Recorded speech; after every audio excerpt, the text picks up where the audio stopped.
আসসালামু আলাইকুম রহমতুল্লাহি বারকাতু। আপনারা যে ভিডিওটি দেখছেন এটা হলেন সেই ছবি। এটার নাম হলো সাফা মারোয়া পাহাড়, যেখানে হজরত হাজরা আলাইহিস সালাম যে পাহাড়ে 7 বার দৌড়াদৌড়ি করেছিলেন পানির জন্য।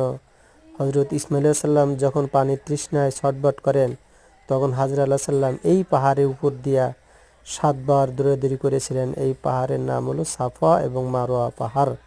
যারা হাজি এবং যারা উমরা করতে যায়, যারা হজ করতে যায়, তারা এই সাফা পাহাড়ে ওখানে সাইর করে এবং সেখানে আল্লাহর মনে আশা পূরণ করার জন্য আল্লাহর কাছে এখানে দোয়া করে। তো এটা হলো সেই সাফা এবং মারোয়া পাহাড়। আল্লাহ বাংলাদেশের পৃথিবীতে যত মুসলমান আছে সবাইকে সাফা মারোয়া পাহাড় আল্লাহ দেখার জন্য, আল্লাহর ঘর জিয়ারত করার জন্য আল্লাহ সবাইকে তৌফিক দান করুক। আমিন।